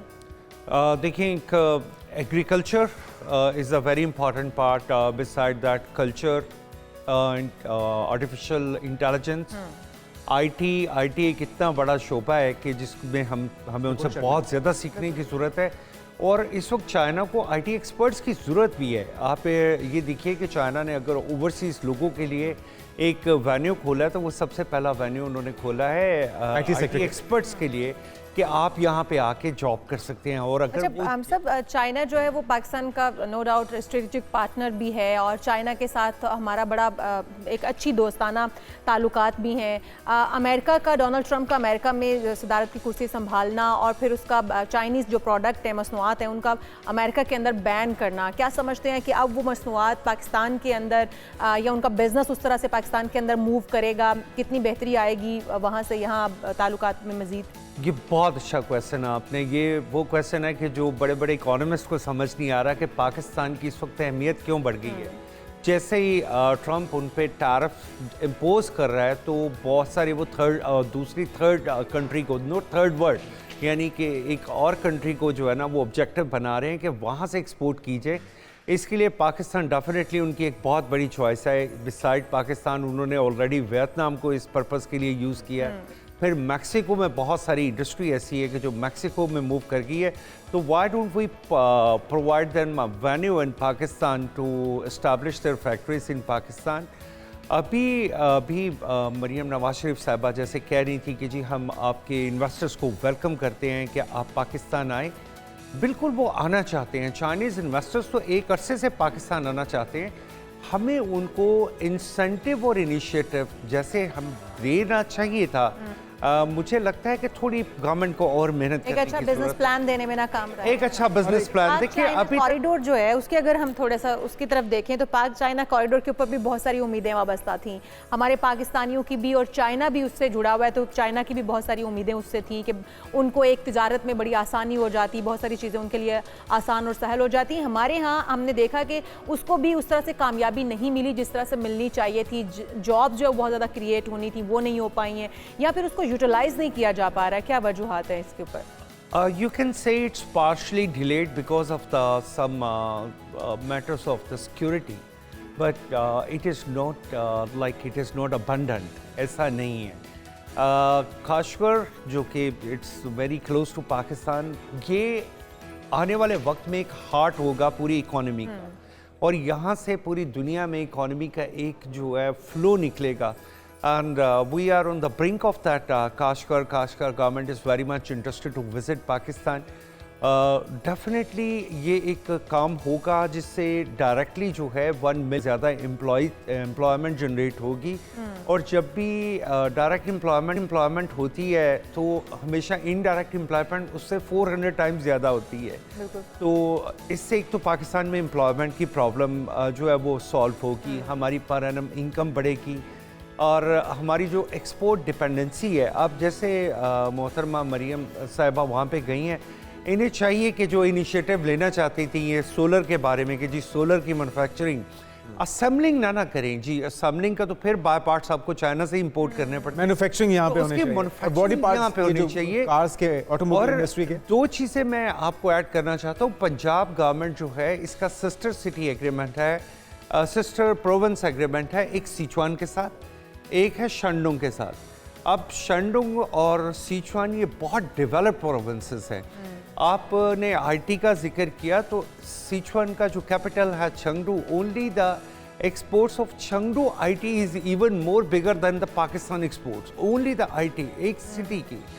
So this is what we need to learn from them. Aamir साहब, आप बिल्कुल सारे जो शोबे हैं बड़ी अहमियत के हामिल हैं, उसमें ताउन बढ़ना चाहिए, लेकिन एक जो बैरियर मैं समझता हूँ ज़ाती तौर पे वो लैंग्वेज बैरियर भी है। हमें चाइना के साथ जो हमारी दोस्ती है दरीना, इसमें तो कोई शक नहीं है कि वो आने वाली नस्लों में भी बड़ी देर तक कायम दायम रहेगी, लेकिन ज़ुबान की अंडरस्टैंडिंग ना होना, इसके लिए कितना काम होना चाहिए और अभी तक आपको लगता है कि कितना काम हो चुका है? जब आपके इंटरेस्ट कॉमन होते हैं और तो आपके लैंग्वेज बैरियर्स नहीं होते, और अगर हमारे इंटरेस्ट कॉमन है तो हमारे भी लैंग्वेज बैरियर्स नहीं होंगे। हमें इस पर डेफिनेटली काम करने की ज़रूरत है। हमें कल्चरली एक दूसरे को समझने की ज़रूरत है। हमें चाइना में भी जैसे यहाँ पे कन्फ्यूशियस सेंटर बन रहे हैं, चाइना में भी उर्दू लैंग्वेज कोर्सेज बन रहे हैं, वो भी एक तरीका है, इनको ब्रिज किया जा सकता है। Then we the other way we have is like drama and movie and then उसके exchange of movies and we can also plan to to develop some movies like in a joint venture. हम एक दूसरे के culture को समझ सकते हैं, हम एक दूसरे के कल्चर को समझ सकते हैं, लेकिन language, okay, language is one barrier, but beside language, culturally, I feel that we are very close to the Chinese. अच्छा आमिर साहब, हमने बहुत ज़्यादा कर्ज भी ले रखा है इस वक्त। जो हम कर्ज की बात करें कि हमने जहाँ से सबसे ज़्यादा ले रखा है तो वो चाइना ही है। जब आप किसी मुल्क के मकरूज़ होते हैं तो क्या समझते हैं कि एक बराबरी की सतह पर आप नेगोशिएशन कर सकते हैं, चाहे आपने बिज़नेस लाना है, इकोनॉमी में बेहतरी की बात करनी है या दूसरे किसी भी शोबे में आपने बात करनी है, तो क्या आप समझते हैं कि फिर बराबरी की सतह पर बात हो सकती है? जी देखिए, जब आप अमेरिका से कर्ज, जी ये आपका क्वेश्चन फिर मैं कहूँगा बहुत ही प्यारा है। अमेरिका से जब आप कर्ज लेते थे वो बजट सपोर्ट कर्ज होता था, वो बजट सपोर्ट प्रोग्राम होता था। चाइना ने जो आपको कर्ज दिया है वो इंफ्रास्ट्रक्चरल सपोर्ट है, और इंफ्रास्ट्रक्चरल सपोर्ट आपने पे बैक अपनी पॉकेट से नहीं करनी। China have provided you formula that where he will assist you for the development, for the transportation, for industrialization, और उसी से जो पैसे रोल बैक होने हैं वो उन कंपनीज को जिन्होंने, जैसे चाइना हार्बर ने अगर ग्वादर पोर्ट को दिया है तो वो सेल्फ सफिशिएंट होगा उनके लिए कि वो इतने कंटेनर्स को हैंडल करेंगे 16 साल बाद, 18 साल बाद वो पोर्ट आपके पास इंडिपेंडेंटली आप हैंडल कर ले। तो China is a very friendly country with Pakistan, they have always supported us well. अगर मैं समझता हूँ कि इस वक्त हमारी सीएम साहिबा वहाँ पर मौजूद हैं, तो जैसे मैं पहले बात कर रहा था सिस्टर प्रोविंस के कॉन्सेप्ट के हवाले से, कि सिस्टर प्रोविंस जब होता है तो फिर वो आपको सपोर्ट भी देती हैं, टेक्नोलॉजी भी देती हैं, आपको एजुकेशनल सपोर्ट भी देती हैं, आपको कल्चरल सपोर्ट भी देती हैं। जिस किसी एरिया में अगर आपने मिल के काम करना होता है, तो सिचुआन में जब मैंने लास्ट विजिट किया तो वहाँ पे एक सेंटर है जिनके साथ सिचुआन गवर्नमेंट का एग्रीमेंट है for more than 40 provinces all over the world. तो उसमें पाकिस्तान का जो पवेलियन था वहाँ पे सिर्फ एक विंडो थी, और उस विंडो के ऊपर एक तस्वीर लगी हुई थी हमारे एक एक्स चीफ मिनिस्टर की, और उसके अलावा उस पूरे पवेलियन में कुछ भी मौजूद नहीं था। तो जब मैंने पूछा उनके जो अरबाब इख्तियार जिन्हें कह सकते हैं कि, तो उन्होंने मुझे कहा कि हमें अभी तक इस मामले में कोई पाकिस्तान की तरफ से नहीं किया गया। तो अगर मरियम साहिबा वहाँ पे मौजूद है, सबसे पहले इन्हें सिचुआन वो जगह है जहाँ JF-17 भी बेसिकली सिचुआन में बनता है। तो फिर वजह क्या है इतना पाकिस्तान के पीछे होने की, जहाँ पर पवेलियन तमाम ममालिक के लगे हुए, वहाँ पर पाकिस्तान के साथ तो दोस्ती के इतने अच्छे ताल्लुक हैं। हमें चाइना को अब मोहतरमा मरियम साहबा वहाँ पे मौजूद है, इन्हें इसके साथ साथ ये देखना चाहिए कौन से ऐसे प्रोडक्ट्स हैं कि जो पंजाब से हम यहाँ से एक्सपोर्ट कर सकते हैं। चाइना में म्यूनिसिपल गवर्नमेंट्स को, प्रोविंशियल गवर्नमेंट्स को बहुत सारी पावर है उनके पास। जैसे हमारे पास 18th अमेंडमेंट के बाद हमारे पास तो ये पावर्स बड़ी लेट आई हैं, लेकिन उनके पास ये ऑलरेडी ये पावर्स हैं कि city to city, province to province, Amar भाई जो काबिश में एग्रीमेंट कर वज़ीर आला साहिबा कर रही हैं उसमें वो तो किसी से ढकी छुपी नहीं है, लेकिन उसके असल जो समरात हैं, ये टारगेट्स तभी अचीव होंगे जब हम होमवर्क करके जाएंगे। जिस तरह आप बता रहे हैं कि हमें पता ही नहीं था कि क्या क्या अपॉर्चुनिटीज़ हैं जिसका फ़ायदा उठाया जा सकता है, तो फिर मेरे ख्याल में तो ये नशस्तन गुफ्तन बरखास्तन ही होगा। और ये नहीं, एग्जैक्टली ऐसा भी नहीं है। मैं ये समझता हूँ कि जैसे एग्रीकल्चर सेक्टर में अब वो रोबोटिक टेक्नोलॉजी पे अगर बात की जा रही है, तो रोबोटिक टेक्नोलॉजी के साथ सबसे ज़्यादा जो बात करने की ज़रूरत है वो हाइब्रिड सीड्स है, वो इरिगेशन सिस्टम है। तो हमें शायद ये भी बात भी हों, लेकिन ज़्यादा हमें उस चीज़ पे, पाकिस्तान में मैन पावर की तो कमी नहीं है, यहाँ पे तो किसान आपको 20,000 रुपये महीने में मिल जाता है, यानी कि इट्स लाइक नॉट इवन $100। तो चले $100 में भी मिल जाए, तो चाइना में एक किसान की जो इनकम है वो $500 है एटलीस्ट। तो फिर आपको उसको कंपेयर करने में थोड़ी सी दिक्कत होती है।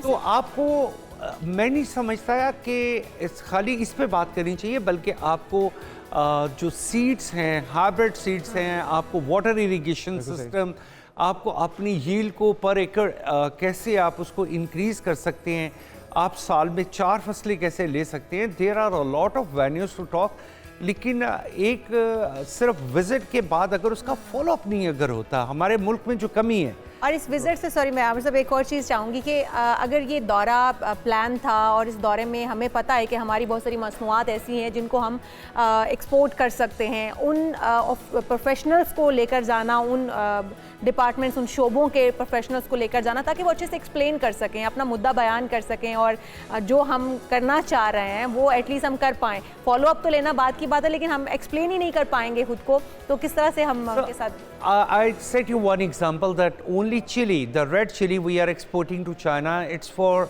only one cultural farming that is for $370 million. Wow. So who can expect like we can export chilies to China? Poultry, other products, poultry sub-products Pakistan में of course we have a very wonderful price. हमारे पास बहुत अच्छा system है, हम उसे export कर सकते हैं. China is a beef importer from all over the world. They are importing the beef for like $18 billion and Pakistan have the potential. हमें यहाँ पे ऐसे स्लॉटर हाउस, ऐसे प्रिजर्वेशन सेंटर्स बनाने चाहिए. $18 बिलियन का अगर वो इंपोर्ट कर रहे हैं, तो अगर आप उसमें चले 30% ही पार्ट अपना प्ले कर दें तो आप अपने बजट डेफिसिट से बाहर आना शुरू हो जाते हैं. श्रिम्प फार्मिंग यहाँ पे शुरू हो रही है, तो why not we go for that kind of shrimp farming. Pakistan के अंदर जो गधे हैं जिनको पूछा नहीं जाता आमिर साहब, यहाँ पर उनकी कोई वैल्यू और वर्थ नहीं है, वो इतने महंगे दामों वहाँ पर बेचे जाते हैं जिनकी लेदर बहुत ही कारामद लेदर है और यूज होती है. Not only for leather but they also need a meat. They वो लोग तो खाते हैं ना जी. और यहाँ पे बाकायदा फार्मिंग होने की जरूरत है, बल्कि कुछ फार्म्स बन चुके हैं. China is very eager to import donkeys from Pakistan and they have multiple reasons. अब उसकी जो स्किन है वो कहा जाता है महंगी बिकती है. आप अजीब सी मैं आपको बात बताता हूँ कि वो उसकी स्किन मेकअप प्रोडक्ट्स में बहुत ज़्यादा यूज होती है. अच्छा, तो हम लोग ख़वातीन को पता भी नहीं होगा, बड़े शौक से लगाती होंगी. बहुत ज़्यादा उसकी वहाँ पर बनती हैं, बैग्स में. लेकिन शोबे बहुत से हैं, बात भी बहुत सी हो सकती है और जहाँ पे हम फ़ायदा भी उठा सकते हैं. हमें जो कोशिश करने की ज़रूरत है कि हम पंजाब को एज दें. आप शंडुंग से ये सीख सकते हैं. आप शंडुंग से सिर्फ एक प्रोविंस है जो पंजाब का सिस्टर प्रोविंस है, वहाँ से आप $3 बिलियन की दो चीज़ें मंगवाते हैं, गार्लिक एंड जिंजर. तो आप उनसे बात करें कि आप गार्लिक और जिंजर की टेक्नोलॉजी को, यहाँ हमारी we have very fertile so much fertile शिवावरी का, और ये सारे जो चीज़ें हैं, मौजूआत हैं, ये तवज्जो तलब हैं और उम्मीद करते हैं कि आगाज़ हो चुका है. सीएम साहबा का पहला ऑफिशियल और बाज़ाब्ता ये दौरा था, उसमें यकीन करेंगे, उम्मीद करेंगे कि अच्छे समरात इसके आने वाले दिनों में और जो कहा जा रहा है वो खातिर खा जो है फायदे जो है वो किए जा सकेंगे. हम आगे बढ़ते हैं और चाइना की ही बात कर लेते हैं कि चाइना में सबसे बड़ा जो सोने का, गोल्ड का ज़हीरा है वो दरियाफ्त होने की पता चल रहा है कि वहाँ पर एक बहुत बड़ा ज़हीरा जो है वो गोल्ड का था जिसे अब दरियाफ्त किया गया है. तो एक अंदाजे के मुताबिक ज़ख़ीरे में 1000 मीट्रिक टन आला मयार का सोना मौजूद है. तो मीडिया रिपोर्ट्स ये बताती हैं कि चीन के सूबे हैनान में ये दरियाफ्त होने वाले इस सोने की डिपॉजिट की मालियत तकरीबन 83 अरब अमरीकी डॉलर से भी ज़ायद है. जी हाँ, और मकामी मीडिया ये भी कहता है कि इब्तिदाई तहकीकात से 2 किलोमीटर की जो गहराई है इसमें तकरीबन 300 मैट्रिक टन सोने की मौजूदगी का पता चलाया गया है और यहाँ ज़्यादा गहराई में मज़ीद ज़खायर होने का भी अंदाज़ा लगाया जा सकता है. वैसे तो पाकिस्तान के अंदर भी बहुत से ज़खायर हमने बचपन से सुना है कि मौजूद हैं, लेकिन खुदाई होती है फिर रुक जाती है. बहरहाल चाइना चूँकि अमली तौर पर इक़दाम करने का एक उनका ट्रैक रिकॉर्ड है और मकामी जियोलॉजिकल ब्यूरो के मुताबिक कहा जा रहा है कि एक अंदाजे के तहत सोने के मज़ीद 3 ज़खायर 3000 मीटर की गहराई में पाए जाएंगे और अगर ऐसा दुरुस्त हुआ तो इन ज़खायर की मालियत 83 अरब डॉलर से ज़ायद हो सकती है. तो एक अच्छी खबर है, एक अच्छी इन्फॉर्मेशन है. उम्मीद करते हैं कि इस पे काम होगा और चाइना इससे फायदा उठा. और पाकिस्तान भी एटलीस्ट दूसरे ममालिक से कुछ सीखे, अपने दोस्त मुल्क से ही कुछ सीखे और जो हमारे यहाँ ज़खायर मौजूद हैं उनका फ़ायदा उठाया जाए. हम जितना मकरूज़ हैं, मेरे ख्याल में अगर वो गोल्ड निकाला जाता है, वो खुदाई होती है और वो हासिल कर लिए जाते हैं तो हम कर्ज से तो छुटकारा हासिल कर सकते हैं. बिल्कुल. और आगे बढ़ते हुए आपको बताएं कि जो क्रिसमस नाज़रीन करीब आ रहा है, मसीही बिरादरी की जो वो ज़ोर शोर से जारी है, उसमें तेज़ी आती जा रही है. जर्मनी का शहर है म्यूनिख, जहाँ पे Benjamin Somani gold trading company के मुलाजिम ने 3 मीटर लंबा और 2000 से ज़ायद सोने के सिक्कों से सजा क्रिसमस ट्री नुमाइश के लिए पेश किया है.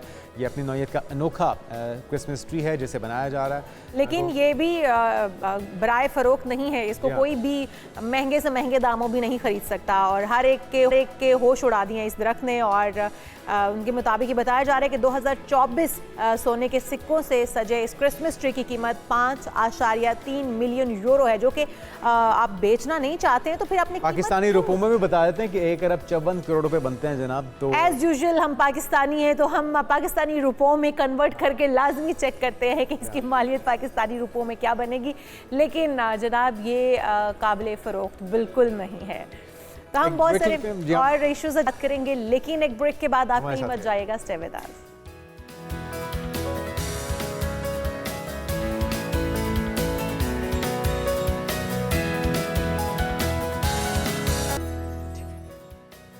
प्रोग्राम में एक बार फिर से खुश आमदेद आपको कहते हैं। जनाब अमेरिका के नौमुंतखब सदर डोनाल्ड ट्रंप ये कहते हैं कि गैर कानूनी तौर पर मुकीम जो अफराद हैं उनके यहाँ अगर बच्चे की पैदाइश होती है तो उसे अमरीकी शहरियत नहीं मिलेगी। ट्रंप ने गैर कानूनी तारकीन वतन के बच्चों की पैदाइशी अमरीकी शहरियत ख़त्म करने का ऐलान कर दिया है, तो इसके ऊपर हम बात करेंगे। हमारे साथ मौजूद है डॉक्टर हुमा बकारी साहिबा, माहिर आलमी अमूर हैं। आप वेलकम टू शो कहेंगे डॉक्टर साहिबा आपको। डॉक्टर साहिबा, जो इस वक्त अमरीकी सदर ज़ाहिर है वो अपनी पूरी जो इलेक्शन कैंपेन थी वो उसमें भी ये कहते रहे हैं कि जो इलीगल इमिग्रेंट्स हैं उनके खिलाफ वो बड़ी सख्त कानून साजी करेंगे और बड़े सख्त इकदाम किए जाएंगे। तो आप समझते हैं उनका ये फैसला दुरुस्त है? जो इमिग्रेंट्स हैं वो कहाँ जाएं? उनके बच्चे जो हैं वो वहाँ पर ही पैदा होंगे तो उनको वहाँ की शहरियत भी ना दी जाए, ये दुरुस्त फैसला है उनका?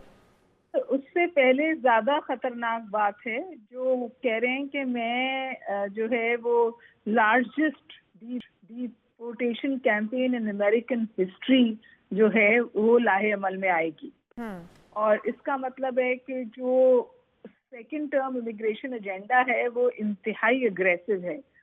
उसमें मिलियंस ऑफ लोग जो हैं जो इस वक्त अमेरिका में विदाउट डॉक्यूमेंटेशन रह रहे हैं लेकिन उनको अकोमोडेट किया जा रहा है, उनको ट्रम्प जो है वो निकालना चाहते हैं। क्योंकि जो नवंबर का इलेक्शन था ना वो रेफरेंडम था largely on the federal border policies Joe Biden और हैरिस एडमिनिस्ट्रेशन की थी। तो इस वक्त जो इन सम वेज डेमोक्रेट्स उसको डिफेंड तो कर रहे हैं और अपोज तो कर रहे हैं जो कुछ डोनाल्ड ट्रंप कह रहे हैं, लेकिन उनके पास भी कोई खास इसके हवाले से समझिए डिफेंस नहीं है। क्योंकि जो नंबर्स इतने नंबर्स आए कि एक्चुअली अमेरिकन इकोनॉमी जो है वो जेरे पे बोझ आया है और कुछ क्रिमिनल्स वगैरह भी आए। अब वो ये कहते हैं कि मास इमिग्रेशन ना करें, मास अकाउंटेबिलिटी करें।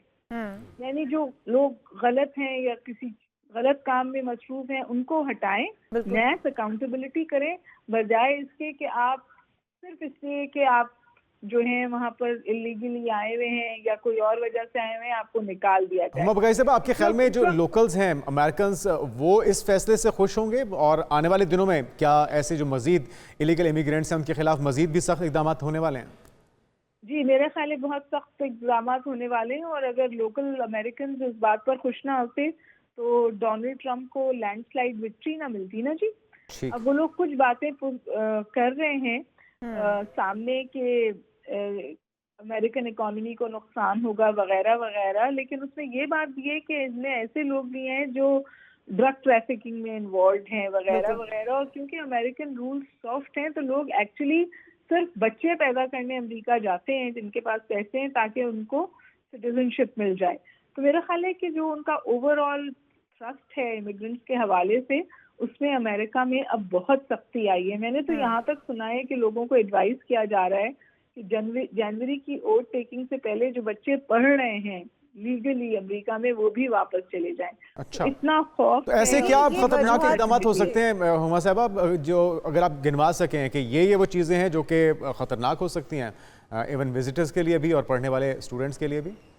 मेरा ख्याल है कि जस्ट जो वीज़ा रिस्ट्रिक्शंस हैं वो बढ़ेंगी और वीज़ा मिलने की आसानी में भी कमी आएगी, स्क्रूटनी ज़्यादा सख्त होगी और एक क्रैकडाउन है जिसका उन्होंने वादा किया है कि वो इलीगल इमिग्रेंट्स पे करेंगे। तो यहाँ पे जब लोगों को वीज़ा मिल जाता है, एक वतीरा है कि बहुत सारे लोग वीज़ा हासिल करके और फिर अमेरिका चले जाते हैं और वापस नहीं आना चाहते और कोई ना कोई समझिए इकोनॉमिक एक्टिविटी भी शुरू कर देते हैं। मैं 2 दफ़ा फेलोशिप्स में अमेरिका गई हूँ और मेरे साथ लोग थे जो वापस नहीं आए पाकिस्तान से।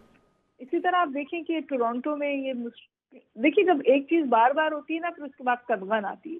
बिल्कुल ठीक है। बहरहाल अगर हम देखें तो इसका मईशत पर डायरेक्टली असर तो पड़ता है हुमा साहिबा, और इसी वजह से वहाँ के जो शहरी हैं वो भी नालाएं और वो चाहते हैं कि जो तारकीन वतन गैर कानूनी तौर पर वहाँ पर मुकीम है वो वहाँ से निकाले जाएं। डोनाल्ड ट्रंप भी आवाम को खुश करने के लिए, क्योंकि वो इसी मैंडेट पर, इसी नारे पर जीते हैं, तो वो उस पर इकदाम कर रहे हैं। बहुत शुक्रिया हुमा बकाई साहबा हमारे साथ मौजूद थी। और अमेरिका की जानिब से आने वाले दिनों में सख्त इकदाम किए जा सकते हैं, इसकी तवक्कुआत जो है बहरहाल की जा रही हैं डोनाल्ड ट्रंप की जानिब से। हम यहाँ पर एक ब्रेक लेते हैं और जब ब्रेक से वापस आएंगे तो बात करेंगे कि बच्चों के लंच बॉक्स में आपको क्या देना चाहिए, माएँ परेशान ना हो। आज हम उन्हें फार्मूला बताएंगे। ये भी बताएंगे। और ये सिर्फ माओं के लिए नहीं, बाप भी, मतलब दोनों जिम्मेदार होते हैं। तो बच्चों को अच्छी एडिक्शन की तरफ लेकर जाना वालिद की भी उतनी जिम्मेदारी है। तो इस पर बात होगी, कहीं बिजी भी हो सकती है ना। चलें इस पर बात करते हैं ब्रेक के बाद।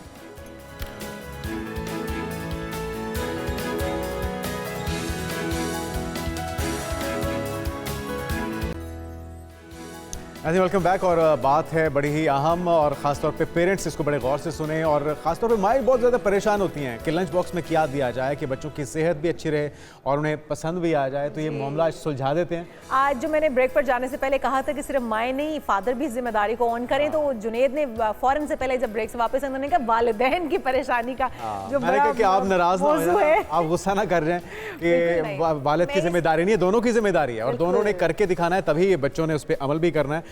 तो समरीन साहब हमारे साथ मौजूद हैं, माहिर ग़िज़ाइयत हैं। समरीन रज़ाक साहब आपको वेलकम कहेंगे पाकिस्तान मॉर्निंग में। तो ये जो उलझन है माओं की ख़ासतौर पे, और वालिदैन पेरेंट की भी जिम्मेदारी बनती है, वालिद की भी जिम्मेदारी बनती है कि बच्चों की सेहत भी अच्छी रहे और उन्हें चीज़ पसंद भी आ जाए। तो ऐसा क्या दें उन्हें फिर लंच में? ये सबसे ज़्यादा बड़ा मसला माओं के लिए ही है, और मुझे लगता है ये $1 मिलियन किस्म का सवाल है माओं के लिए, क्योंकि ज़्यादा परेशान भी वही बच्चों को लेके होती है और उनका ज़्यादा रोल होता है किचन को देखना। तो लंच बॉक्स बच्चे को क्या दे रही हैं, और जैसे हमने बात की कि आपने अपने बच्चे को पहले डेवलपमेंट, उसकी हैबिट्स को कैसे डेवलप किया है, जो आपने हैबिट डेवलप कर दी, अब बच्चा उसी आपकी हैबिट को परस्यू करेगा। बिल्कुल। आप उसको, जब आपने टेस्ट डेवलप उसका हो रहा है, आपने कौन सी ऐसी चीज़ें उसको दी हैं जो वो खा रहे हैं अपने डाइट में, बाद में वो उस चीज़ों को पसंद भी कर रहे हैं। कुछ बच्चे बहुत ज़्यादा मूडी होते हैं, कुछ टेंट्रम शो करा रहे होते हैं, कुछ बच्चों को फैसिनेट कर रही होती हैं कुछ डिफरेंट टाइप की चीज़ें, जिस पे फिर माओं को इस बात पे करना चाहिए, उनके लिए डिफरेंट की चीज़ें तैयार करनी चाहिए और हेल्थी रखना। और पेरेंट्स एक हफ्ते का मेन्यू बना लें कि रोज़ कुछ वेरिएशन भी हो, बच्चे पसंद भी कर लें, क्योंकि अमूमन तो माएँ जान छुड़ाती हैं, वो चिप्स का पैकेट दे देंगी, बिस्किट का पैकेट और साथ में जूस दे देंगी, सेहत भी तबाह और गले भी ख़राब। तो ये तो आपने बच्चे को इंट्रोड्यूस ही पैकेट फूड्स करवा दिया है, तो बच्चे को जब आप फिर घर के खाने पे लेके आएंगे तो वो बच्चा उस हैबिट को जल्दी डेवलप नहीं करेगा। तो ये माओं को चाहिए एक हफ्ते का मील नहीं, आप देखें आपके बच्चा किस चीज़ को ज़्यादा प्रायोरिटी कर रहा है, वो किस चीज़ों को ज़्यादा अच्छे से खा रहा है। अगर हम एग की बात करते हैं, एक मुकम्मल ग़िज़ा है हमारे पास, जिससे हमें प्रोटीन भी मिल रहा है, हमें आयरन भी मिल रहा है। आप उस एग को किस तरह बच्चे को दे रहे हैं, ये बहुत ज़्यादा इंपॉर्टेंट रोल प्ले कर रहा है। आप उस एग की बहुत ज़्यादा रेसिपी बना सकते हैं, वही आपने एग दे रहे हैं लेकिन उसको साथ डिफरेंट न्यूट्रिशन ऐड करके आप दे रहे हैं, तो बच्चा उसको शौक से खाएगा। आपको आप उसको सैंडविच बना सकते हैं, स्लाइसेस में कट करके वैसे बॉयल दे सकते हैं। और बहुत सी माएँ, अच्छा, सर्दियाँ क्योंकि आ रही हैं तो बड़ा ये होता है कि समरीन की सर्दियों में लंच बॉक्सेस ठंडे हो जाते हैं, तो क्या ऐसा भेजा जाए साथ जो कि ठंडा भी नहीं हो और बच्चों को उसका टेस्ट जो है वो चेंज होकर ना मिले, क्योंकि बच्चे फ्रेश घर में खाने के आदी होते हैं तो उन्हें वही अच्छा लग रहा होता है। जब वो लंच बॉक्स में कोई 2-4 घंटे गुजार चुका होता है तो उसका टेस्ट और फ्लेवर चेंज हो जाता है, तो उसमें क्या किया जाए सर्दियों में? उसमें आपने फिर बच्चे की, जो आपके बच्चे की डाइट है ना, उसको बैलेंस करके लेके चलना होता है कि आप उसको नाश्ते में एक प्रॉपर मील दें, एंड देन जो लंच है उसमें कुछ ऐसी चीज़ें दें, फ्रूट्स दे दें या नट्स दे दें, उन फ्रूट्स और नट्स की कोई स्मूथी बना के दे दें, ताकि उस टाइम पे बच्चे को न्यूट्रिशन तो मिले, लेकिन जब वो वापस घर आ रहा है तो उसको फिर एक अच्छा मील देना चाहिए। क्योंकि ये बहुत ज़्यादा मांग का होता है कि बच्चे ठंडा होने की वजह से लंच बॉक्स खाते नहीं हैं। अगर आप उनको देते हैं, फ्रीज आइटम भी देते हैं फ्राई करके, वो उस टाइम वहाँ पे जिस तरह भी आपने नट्स का, फ्रूट्स का, स्मूदी का जिक्र किया, को 4-5-6 मुख्तलिफ कॉम्बिनेशंस अगर आप हमारी माओं को, हमारे पेरेंट्स को बता सकें कि ये आप दे सकते हैं डेली बेसिस पे, जिसमें फिर वही बात की वेरिएशन भी हो, बच्चे बोर ना हो जाएं खाते खाते, बच्चे बोर ना हो जाएं। कभी आप माओं को चाहिए कि सिर्फ फ्रूट्स बच्चे को दे दें, साथ में कोई जूस वगैरह दे दें, कुछ हेल्थी जूस। आप देखें कि उसकी कैलोरीज कितनी है, हमने बच्चे को क्योंकि बहुत से बच्चे तो नाश्ता ही करके नहीं जा रहे होते। और जब आप खाली पेट फ्रूट्स की तरफ बच्चों को लेके जाएंगे तो वो उनका एनर्जी लेवल और डाउन होगा। फिर हमें शिकायत मिलती है टीचर से कि बच्चा पढ़ाई में ध्यान नहीं दे रहा होता। तो जो मील आपका सुबह नाश्ते का मील है वो सबसे ज़्यादा इंपॉर्टेंट रोल प्ले करता है। उसके बाद अगर हम नट्स की बात करें तो आप नट्स और फ्रूट्स का मिक्सचर बना सकते हैं। आप सिर्फ नट्स बच्चे को दे सकते हैं, आप सिर्फ फ्रूट्स दे सकते हैं। कोई एक फ्रूट के साथ कोई एक नट दे दे ताकि उसको जब भी वो अपना लंच बॉक्स ओपन करे उसको एक अलग चीज़ मिले, लेकिन उस चीज़ को बच्चा खाना पसंद करता हो, ये चीज़ ज़रूरी है। हम लोग ये बात करते हैं कि बच्चे ब्रेकफास्ट, आपने कहा ब्रेकफास्ट के बगैर चले जाते हैं, खाली पेट जो बच्चे जाते हैं उनकी क्योंकि आदत वो बन चुकी है, उन्होंने खाली पेट जाना है। मेरी और जुनैद की जो एक बहस भी चल रही थी ब्रेक में कि पेरेंट्स जब खुद उनके सामने वो काम नहीं करेंगे क्योंकि वो पेरेंट्स को रोल मॉडल मानते हैं, अगर पेरेंट्स खुद उनके सामने बैठ के एक हेल्थी ब्रेकफास्ट नहीं करेंगे तो बच्चे भी ब्रेकफास्ट के बगैर जाने के आदी हो जाएंगे और फिर जो उन्हें न्यूट्रिशन मिलना चाहिए सुबह सुबह फर्स्ट मील के तौर पे वो उन्हें नहीं मिल पाएगा। तो कितना ज़रूरी है ये भी बताएं, क्योंकि हमारे पेरेंट्स की ये आदत रही है कि वो खुद तो नहीं करते बट खुद तो वो खाली पेट जा रहे हैं अपने दफातर को, लेकिन बच्चे को कह रहे हैं कि भाई तुमने एक हेल्दी नाश्ता करना और है। बच्चों की तो ग्रोथ का टाइम भी है, बच्चों की ग्रोथ का टाइम है, उसको तो आप इग्नोर कर नहीं सकते। तो जाने से पहले नाश्ता, वही बात जाने से ये तो फिर आपने जैसे बात की, हमारे यहाँ माओं की जिम्मेदारी है कि उन्होंने बच्चों को खाना देना है और बाप की मोस्टली जिम्मेदारी होती है कि वो स्कूल ड्रॉप कर रहे हैं या उनको समझा रहे हैं। तो जब तक आप खुद बच्चे के सामने एक हैप्पी, एक बैलेंस, एक अच्छा न्यूट्रिशन मील नहीं लेंगे तो बच्चा उस चीज़ को अडॉप्ट कभी भी नहीं करेगा। आप उसको जुबान से जितना मर्जी कह लें लेकिन वो कभी भी क्योंकि उसने आपको देखा ही नहीं एक्ट करते हुए, जब आप एक्ट उसके सामने कर रहे हैं और वो आपका जो एक्ट है वो रिपीटेशन में जा रहा है, आप डेली बेसिस पे बच्चे के सामने एक अंडा रख रहे हैं, वो कुछ दिन अवॉइड कर सकता है, लेकिन अगर आप उसके सामने वो खा रहे हैं डेली बेसिस पे, एट द एंड वो बच्चा उस हैबिट को ज़रूर डेवलप अडॉप्ट करेगा। और वो जब अडॉप्ट करेगा तो ये उसके लिए, उसकी हेल्थ के लिए बहुत ज़्यादा इंपॉर्टेंट है। अच्छा, मेरे बच्चे जो है वो बहुत अभी छोटी एज में है तो उनके सामने अगर ब्रोकली या सैलेड खाया जा रहा है ना तो बड़े शौक से कहते हैं कि मुझे भी स्ट्रीम ब्रोकली खानी है। अब उसे नहीं पता उसके बेनिफिट्स क्या, लेकिन उसने खाते हुए देखा है घर में किसी को तो उसने कहा है मैंने खाना है। तो यही चीज़ जो मैं कहती हूँ कि पेरेंट्स को सबसे पहले उनके लिए रोल मॉडल बनना है, खुद वो हैबिट्स अपनाएं। अगर हम लोग देखें ना बच्चों को, अगर हम लोग खुद ही जंक फूड खा रहे हैं तो बच्चों को ऑटोमेटिकली जंक फूड की आदत बननी ही बननी है, क्योंकि ये ईजी एक्सेस है। हमारी माँ ईजी एक्सेस की तरफ जाती हैं, बहुत बच्चों के लिए बहुत चीज़ें बना के फ्रीज कर देती हैं जो कि बहुत बुरी चीज़ है। आप फ्रीज खाना, अच्छा, ये दो चीज़ें आप कह रही हैं कि बहुत सी चीज़ें बना के फ्रीज कर देती हैं, ये तो फिर भी शायद कुछ काबिल कबूल होगा। ये जो नगेट्स मिलते हैं, ये फ्रोज़न आइटम मार्केट से मुख्तलिफ कंपनीज़ के मिलते हैं, ये अक्सर माएँ इनकी ये प्रायोरिटीज़ होती है कि इनको लाया जाए और जल्दी से फ्राई करके बच्चों के लंच बॉक्स में दे दिया। ये कितना खतरनाक है? ये एक इजी एक्सेस है ना, हम जाए इजी एक्सेस की तरफ रहे हैं, हमें जो चीज़ बहुत जल्दी मिल जाती है जिसपे हमारा इनपुट, मेहनत ना करनी पड़े, मेहनत नहीं करें, हम इनपुट इतना दे नहीं रहे, हम इनपुट नहीं दे रहे तो हम आउटपुट भी उतना नहीं हमें मिलेगा। आपका बच्चा कहीं ना कहीं वो गैप रहेगा माँ और बच्चे में। तो कोशिश ये करनी चाहिए उनको जो भी चीज़ दें बैलेंस, फ्रेश और न्यूट्रिशन में ही मुकम्मल दें। दूध और खजूर, ये मेरे ख्याल में एटलीस्ट, या फिर बॉयल्ड एग, ये तो कम अज़ कम किया जा सकता है। वो जो माएँ सुस्ती भी कर जाती हैं, बच्चों के खाने का दिल नहीं भी करता, तो अगर स्कूल जाने से पहले इनको ये दे दिया जाए तो उससे भी काफ़ी हद तक आपको एनर्जी तो मिल जाती है। एनर्जी मिल जाती है। आप, मैंने जैसे बात की, बैलेंस डाइट देना बहुत ज़्यादा ज़रूरी है। आप कैल्शियम दे रहे हैं, दूध दे रहे हैं, बच्चा आपका दूध पी रहा है, तो सर्दी है, आपको पता है यूरिन की एक्सेस भी बहुत ज़्यादा होती है, तो आप अगर बहुत ज़्यादा लिक्विड की तरफ उसको रखेंगे तो वो उसके लिए उतना ठीक नहीं है। लेकिन कोशिश करें, जैसे मैंने आपसे बात की कि हमें बच्चों को इंट्रोड्यूस करवाना चाहिए। जैसे चपाती आप बच्चे को जब तक इंट्रोड्यूस नहीं कराएंगे तो वो ब्रेड पे ही खाएगा, उसको पता ही नहीं है कि ये खानी है। मतलब पेरेंट्स खुद समहाउ, मैंने बहुत से पेरेंट्स को देखा है वो खुद रोटी खा रहे होते हैं लेकिन बच्चों के सामने वो ब्रेड रख रहे हैं। Thank you so much Samreen साहब, वक्त की कमी है और ये अहम मौजू है। बच्चों के ऊपर तवज्जो दीजिए, उनकी खुराक पे तवज्जो दीजिए अगर आप उनको सेहतमंद और तवाना देखना चाहते हैं और बीमारियों से बचाना चाहते हैं। और जो बच्चों को पेरेंट्स दे के भेजते हैं पॉकेट मनी और कहते हैं कि जाके कैंटीन से खा लें, तो वो खुदारा ये हरकत ना करें, अपने बच्चों के साथ। हम यहाँ पर आपसे इजाज़त चाहेंगे, कल फिर मुलाकात होगी, तब तक के लिए अल्लाह हाफ़िज़।